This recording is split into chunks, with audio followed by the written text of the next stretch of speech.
ใดหลังนี่บ่ตัวนี้บ่แน่นหลังนี่แหละเอ้ยมันก็เด้อ9 ต้นหนึ่งเนาะแน่น9 ต้นนี่เด้โอ้สำนี่ก็เบิดเมือกเลยเบิดบืนเบิกพี่น้องเพื่อนพอสร้างเล่าเนาะ9 ต้นพี่น้องขนาด9 ต้น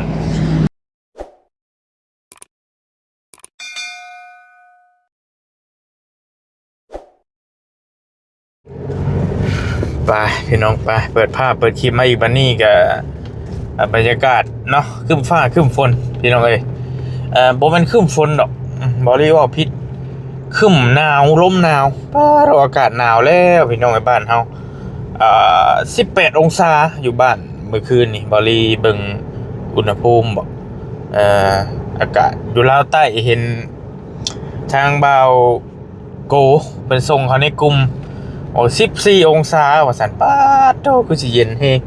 พี่น้องเห็นเนาะหนาวแล้วรักษาสุขภาพกันเด้อพี่น้องเด้อเนาะบ้านเมืองเฮาหนาวแล้วเอาทักทายสบายดีกันอยู่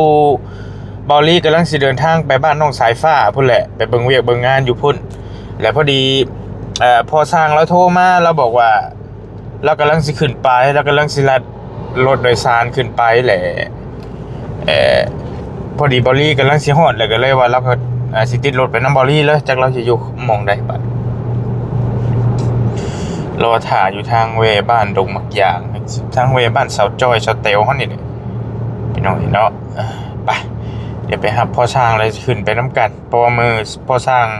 เมื่อวานนี้เรามาเอาเครื่องอะไรเรามาเอาเครื่องอุปกรณ์อันน่ะการทำบ่เป็นการทำการเฮียนติเบิ่งพอดีแล้วมันก็เพราะว่ามีโอกาสแล้วได้มาแล้วเบิ่งสิไปลงเบิ่งก่อนเพราะว่าบริก็นึกได้เลยได้นี่ไอ้ว่ามีพอดีแล้วพาเบิ่งเฮือนนิดนึงได้มาเลยดินึกหาก็นึกได้บริก็ได้เพราะว่าพี่น้อง FC เพิ่นอยากเห็นเฮือนพอสร้างพี่น้องเห็นเนาะบอกว่ามีโอกาสมีเวลาถ่ายเฮือนพอสร้างให้เบิ่งในเด้อแบบว่าสัตว์เพราะว่าพี่น้องก็ลิตนนั่นแหละเห็นใจเราพอสร้างแล้วก็จิตใจดีเนาะเราซอยหลายสิ่งหลายอย่างแล้วก็ราคาก็เอาถึกราคากันเองเลยก็เราเองก็กำลังสร้างเนื้อสร้างตัวคือกันก็ทุกยากลำบากคือกันว่าท่านซะทุกยากปากมองคือกันนี่แหละพี่น้องเอ้ยพอดีมีโอกาสถ้าได้มาบังเอิญแห้งได้บริก็ตอนแรกก็เกือบนึกบ่ออกคือกันว่าสิฮับเราเลยสิขึ้นไปเลยแต่ว่าเอ้าได้โอกาสเลยก็เลยเอาสิพาพี่พาน้อง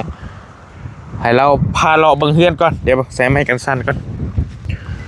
ไปพี่น้องเฮือนอยู่ในนี่มันมีอยู่3 หลังตัวนี้เนี่ยเพิ่นมุงหลังคาแล้วแต่บ่แม่นตัวนี้เฮือนเราว่าอยู่ทางกลางก็สิเป็นตัวนี้แหละและมันมีหลังนึงอยู่ฮัด3 หลังนะบอลลี่ก็ยังบ่ทันจักเทื่อแต่ว่าถามเราคร่าวๆมื้อน่ะเราว่าอยู่ทางกลางตรงข้ามกับนี่เลยพี่น้องเอ้ยทางเวเข้าบ้านสเตลออกมาเนี่ยก็เป็นชนเฮือนเราเลยนะตัวรถกระโดดมาพี่ก็เป็นต่ำอยู่พี่เลยสบายดีนะพอเด้อสบายดีกำลังชิลรถโดยสารขึ้นบ่รถโดยสารขึ้นแล้วพอดีเลยแล้วในพาเลาะเบิ่งเฮือนในหน่อยนึงว่าพ่อแม่พี่น้องเพิ่นก็ว่ามีโอกาสก็ไปถ่ายให้เบิ่งแน่ว่าซั่นแล้วเฮ็ดฮอดไสแล้วจังใดหลังนี้บ่ตัวนี้บ่แน่นหลังนี่แหละเบิ่งกันเด้อ9 ต้นหนึ่งเนาะแน่น9 ต้นนี่เด้โอ้สำนี่ก็เบิดเมือกเลยเบิดบืนเบิ่งพี่น้องเพื่อนพอสร้างแล้วเนาะ9 ต้นพี่น้องขนาด9 ต้นจักเมตรคูณจักเมตรนี่พ่อแต่ทางกว้าง7 เมตรแต่ทางยาวนี่8 เมตร7 คูณ 8ก็มาไล่เลยก็ซูชิก็เพื่อนใช้ผ้าอันเดียวกันแม่นแค่ว่ามันของเราหันมันอยากสั่นๆหน่อยนึงเราสิเน้นกว้างพอเพื่อนสายฟ้าหันทั้งกว้างนั่น6ทางยาวละ9แต่ของเราในทั้งกว้างนี่7ทางยาวนี่8พ่อหากเฮ็ดฮอดขั้นตอนใดอันนี้เจ้าก็มาแต่เก่าก็ตั้งเสาไว้ บัดนี้แล้วก็มีหมู่คู่นี่แหละว่าจังให้เทคานเทหยังเลยก็เลยเพิ่นมาช่วยปูนแล้วก็พ่อบ่ได้ว่าคิดว่ายังบ่ได้ก่อดอกมันก็เลยว่าโอ้กระเทินเพิ่นช่วยปูนแหละก็กล้าว่ามันพอแน่ก็เลยไปเอายืมเงินน้ำพ่อนี่แหละ 6,000 บาทเงินน้ำพ่อเฒ่ามาแล้วก็ซื้อเล็กซื้อหยังแล้วก็ได้บวกอยู่กับอันนั้นน่ะดินบล็อกแน่มาก่อมายังเฮ็ดเลยก็อันตัวลุ่มนี่บ่ตัวลุ่มและเทคานฝาซาวนี่ขึ้นมาแล้วจากมันเรือเนาะเฮาสั่งบล็อกเรือเฮาจะได้ก่อคาเด่นไว้โดยเอาไว้นะเอาพุ่นแล้วว่าหาเงินได้อีกจังคิดว่าจึงสิต่อเติมบัดนี้แหละตัวนี้แหละพอสิเทคานอันนี้เทคานทับตามวงกบแล้วแต่วงกบแม่นแล้วบัดนี้แหละมันบ่มีทรัพย์ปัจจัยไปต่อแล้วก็เลยเบรกก่อนเบรกโจ๊กไว้ก่อนก็เบิ่งพี่น้องคักแต่บรรยากาศเนาะเพื่อนเรานี่มันก็สิอันเดียวกันกับเพื่อนชายฟ้าเลยพี่น้องเสียงรถเพราะว่าถนนเส้นเดียวกันเสียงรถก็สิชั่วช้าคือกันเลยโดยสิเฮ็ดชงแบบใดนี่พ่อกะแผนการก็แบบเบิ่งว่าเฮ็ดโมเดิร์นไปหั่นแหละแต่ว่าทางหน้ายังบ่ทันเว้าเทื่อบ่มีเฮาก็เอาไม้เอาตอกปอกเปลือกปอกหยังใส่ทางหน้าหั่นนะเฮ็ดเสงือบก่อนเฮ็ดแบบนี้ถ้าได้เงินมื้อหน้าจังเกาะไปว่าสิเฮ็ดคือกันกับเพื่อนชายฟ้าหั่นบ่แม่นเดี๋ยวให้อยู่ทางนี้ก่อนคันบ่มีก็เอาก่อห้องนี้พอได้นอนก่อนว่าโดยเฮาบ่มีก็สิเอาตัวนี้เด้ล็อกตัวนี้ก่อนตัวนี่แหละแม่นพอเฮ็ดดนบันไดแล้วตั้งขึ้นโอ้กับโตจะเข้าปีหนึ่งแล้วนะนี่ตั้งเสาไว้ซื่อๆหั่นได้เลือกเดือน2หลังจากย้ายออกมาแต่กันเขาจะแตวเลยได้เงินข่อยถมดินเด้ถมดินนี่เจ้าตั้งก่อนสิไปเฮ็ดเฮือนสแตลอีกแม่นบ่ยังยังอยู่หลังจากออกมาแต่กันสแตลเลยได้เงินมาแน่เลยถมดินก่อนแล้วไปหาเติมแล้วชื่อเสาชื่อเสาได้โฮมเทเลเน็กเทเลนาคือว่าแล้วก็ชื่อเสาไว้ตั้งเสาไว้โดยก็คันว่าเพิ่นยังบ่ช่วยก็ปูนก็เฮาก็ยังบ่ได้ฮอดขั้นตอนนี้เราเพิ่นช่วยปูนแล้วได้ยืมเงินนำพ่อเฒ่า 6,000 แล้วมาชื่อเล็กก็ชื่อบล็อกนี้แล้วเฮ็ดเองไผก็ช่วยเฮาบ่ชื่อโอ้ผู้ช่วยหันหมู่อยู่กันสิเว้าก็เพิ่นหันอยู่โรงงานซิมังแต่ว่าเพิ่นก็เฮาก็บ่ชื่อเพิ่นดอกว่าเจ้าเฮ็ดตั้งเฮือนแล้วก็ช่วยบ่หลายก็ประมาณ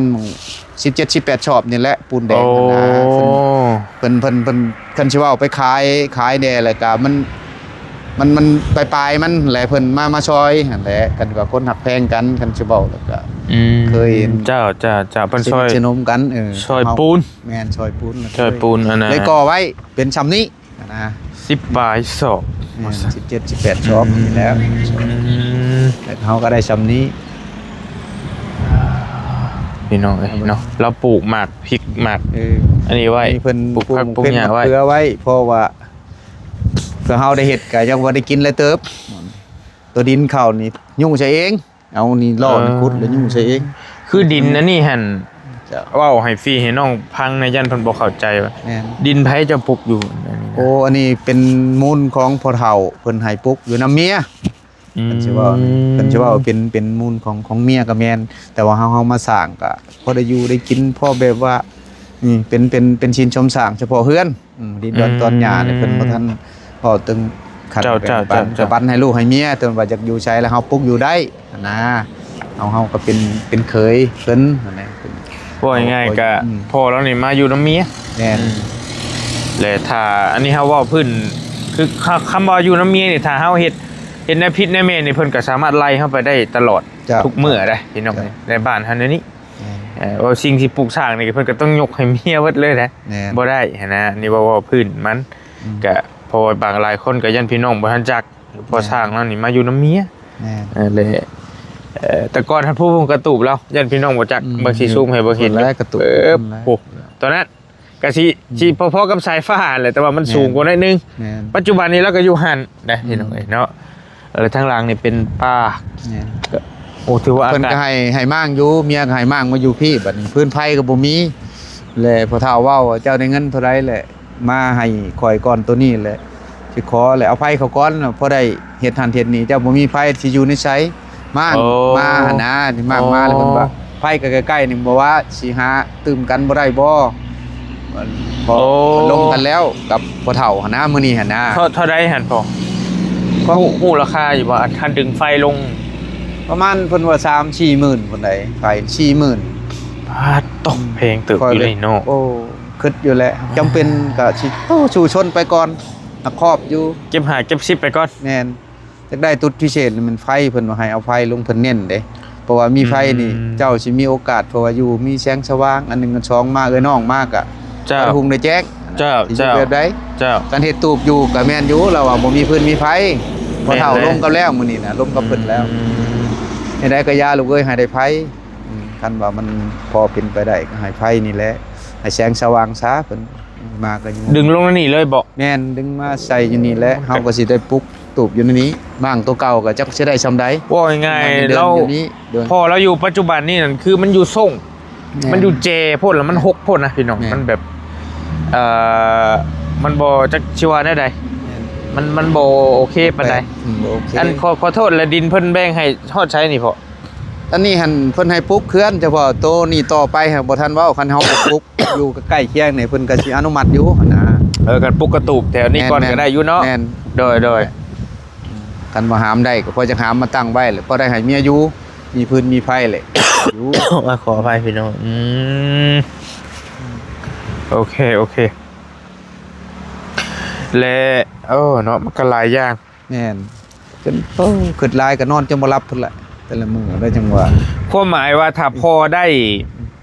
อมีได้เงินเก็บกำได้ในพอสิเอาไฟลงก่อนบ่ แน่นเอาไฟแล้วเพิ่นเน้นนักไฟแล้วพ่อเฒ่าเราก็อีตนอยู่ แต่ว่าเราช่วยบ่ได้เราบ่มีเรากินได้เป็นช่วย ความหมายว่าถ้าเฮามีไฟแล้วก็ แม่น เฮาสิเฮ็ดเฮือนเฮ็ดซ่านต่อไปมันก็สะดวกเนาะ แม่นได้น้ำได้ในก็สบายเพิ่นว่า แถวนี้ก็บ่มีเลยเนาะไฟกันเนาะ บ่มีแล้วบ่มีเดี๋ยวย้อม พี่น้องเอ้ยเพื่อนหลังนี่ก็ บ่มีไฟ บ่ได้มีไฟมันหากระสร้างคือกัน แม่น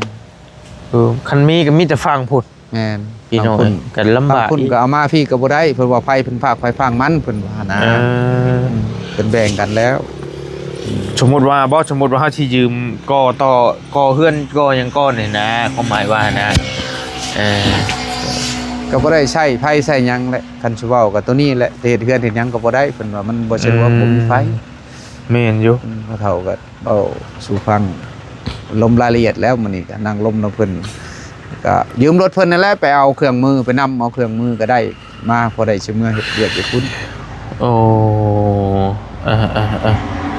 พี่น้องรถได้แล้วบ่รถจักรเจ้า บ่ได้ ครับบ่ไปบ่มาเลยก็กูอยู่เซโนพุ่น โอ้ คือไปเว้านั่นแหละให้ประกอบคืนบ่ประกอบเลยเก็บซากมาแหละก็มาไว้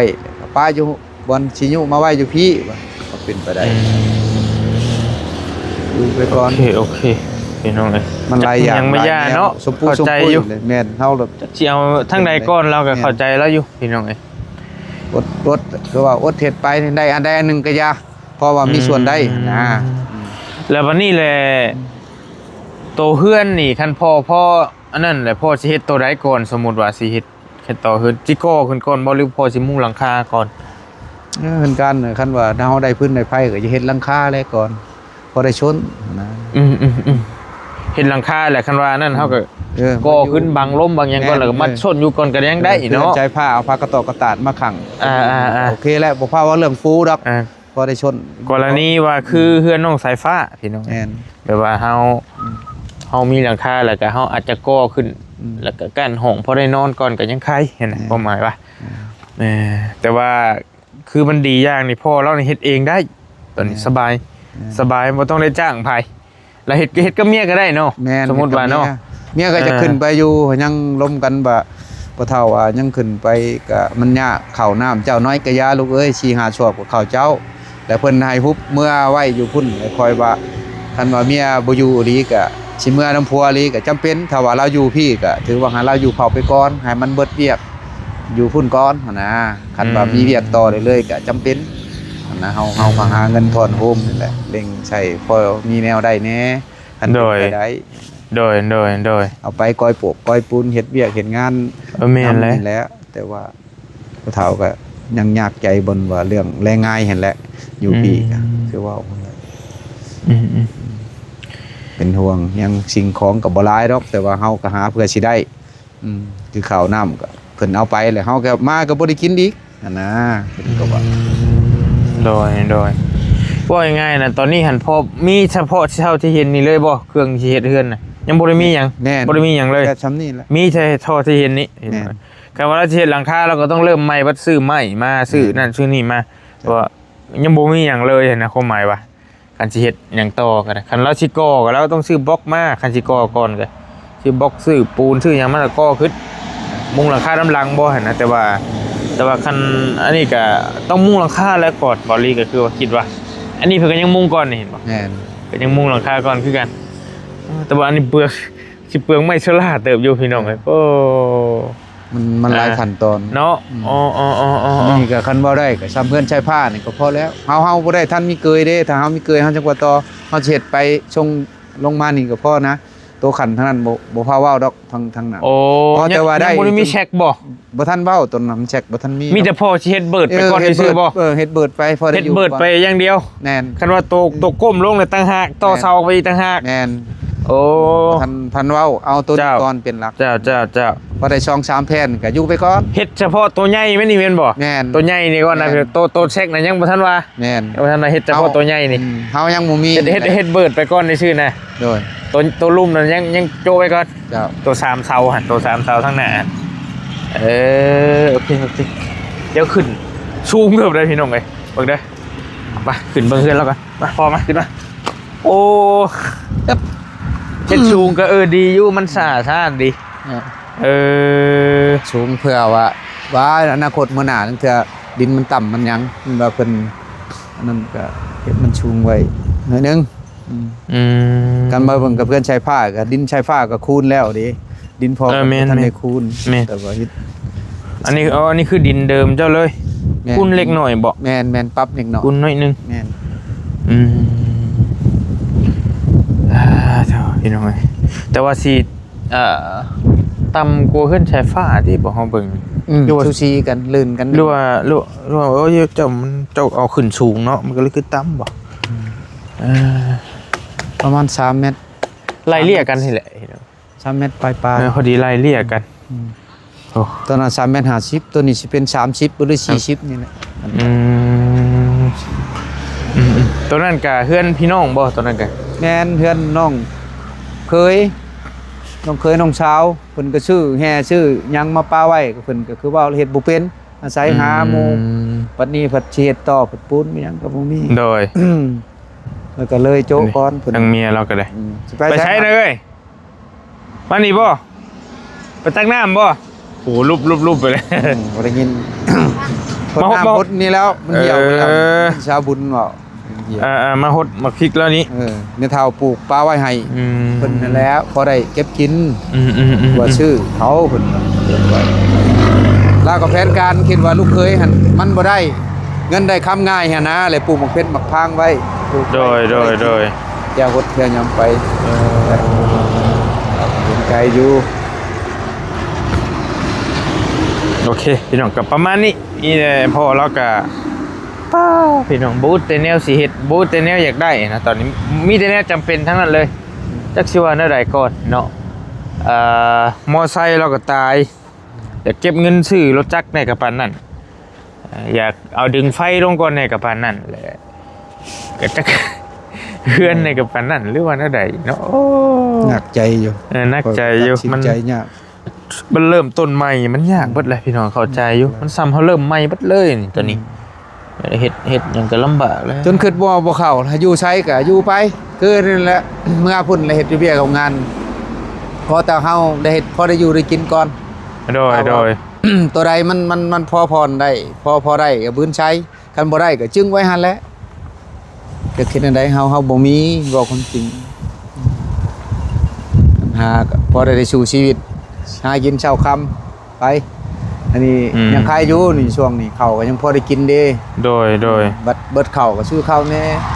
ซื้อข้าวอีกยำน่ะแม่นแล้วซื้อข้าวแล้วโอ้ข้าวก็บ่พอกินได้มากกับบิแบงคือนั่นนี่แหละแบบอีกปลายมันปานให้เมียแน่โดยใส่แน่ โดยอันนี้มาเจ้า แน่น โอ้โหมางามเลย ตัวนี่แหละ พี่น้องเออ ใช้แนวฮดได้ซะแนวโอได้ซะ เราไปหาบน้ำมาอันน่ะเอ้าแต่เราอยู่ใช้คือไวแท้นี่ น้ำนี่แหล้วนี่ โอ้เออ ยามเฮ็ดเบี้ยเฮ็ดหยังก็กันซั่นแล้วไปหาบพี่น้องผู้ใดมาคันมีน้ำอยู่นี่แค่นั้นยามผลท่าน โดย แล้วก็เฮ็ดนั่น แต่ว่าคักเราได้ทีอยู่หิมทางพี่น้องทีนี่คันคายนี่หลายตังค์ในทีติดทางอย่างโมเมนว่าเอาได้พี่น้องว่าเอาคักอีหลีทีพอเฒ่าเราเนาะทีเพิ่นลาย แต่ว่าลูกเพิ่นก็ลายคือกันอีก ก็ปั่นให้เอื้อยน้องหลายแน่เพิ่นก็สิเบิดแล้วยัง โดย เด็กน้อยนี่แหละ แบ่งหลายคู่หลายคน เล็กและน้อยหั่นแหละ เออ ยาวกันทั้งพุทธ อ่า ผู้เคยก็เฮ็ดได้มันบ่มีเลยเพิ่นก็มอบให้เฮ็ดด้วยดอกให้สร้างให้ช้าแล้วมันบ่มีนี่ก็อยู่ไปแต่ก่อนอดทนไปนี่แหละ ป้าสาวมีแต่สิ เจ้า ประมาณนี้ก่อนคร่าวๆพี่น้องละสิพาพอเราขึ้นไปเฮ็ดเวียกต่อมันจังสิคืบหน้าต่อไปเนาะโอ้ยอันโหดพักเฮาก็แบบอันข้าวตะกี้แหละพี่น้องนั่นนี่แหละแต่บ่ดียังนี่น้อย เจ้าหูใหญ่โพดแล้วมันบ่ชี้ออก พอเพิ่นพาปลูกหมักโมงหมักแตงดีโคตรกันนั่นนี่แหละนี่เพราะว่าเฮาสิซื้อบัวที่หยังมันก็แพงเด้เจาะเอากระถาง น้ำเต้าเด้หมากมันเป็นเต้าเป็นมนๆเจาะเอาเฮาชี้นิดหน่อยนึง โดย นั่นครับตัวนี้ก็เร่งน้ำขึ้นประกาศในขั้นชมเด้เก็บขั้นชมคักอยู่ ป้าเอ้ยบ่ไปน้ำพอช่างบ่มานี่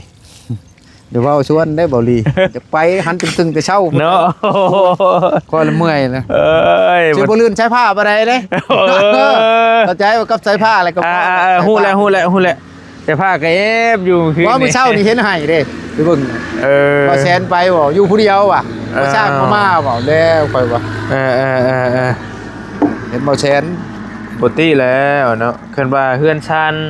แล้วแหละก็ยังว่าล็อกไว้มันยังก็จังไปเฮ็ดเวียกนำกันก็ยัง นี่อะไรอยู่นี่ก็ปุกตูบเฮ็ดเกอจังเว้าเพิ่นให้ เลย มันบ่มีแนวขังแนวบังตัดเห็นนั่นได้อยู่ก็อยู่อันนั้นใครแน่ไก่ป่าไก่ลุงมีหยังก็ห้องใส่เพิ่นคันว่าเฮาอยู่ดีมีแฮงใครอยู่เถื่อว่าเป็นหันเป็นนี่อันแหละ เลยป้าซะไปป้าเด้อไปป้าก่อนไป เบิ่งได้ตะปูเด้ออย่า เวียกไปงานต่อพี่น้องตัวสูงคักโยเพิ่นพอแล้วกันท่าพี่น้องไปสวัสดีอยู่ดีมีเฮงเดี๋ยวเจอกันอยู่บ้านชายฟ้าบัดนี้พี่น้องไปเดินทางไปน้ำกันนี่กับบอลีมาเยี่ยมเบิ่งเพื่อนพ่อเราความฝันของเราว่าซั่นซะกำลังได้แต่เสาพี่น้องให้9 ต้นแล้วก็ได้เงินมาเทเล็กเทน้อยก็ค่อยต่อค่อยเติมไปแล้วก็สิ่งจำเป็นมันก็หลายอย่างคือเราเว้าหั่นแหละจักสิเอาตัวใดก่อนจักสิใช้ตัวใดให้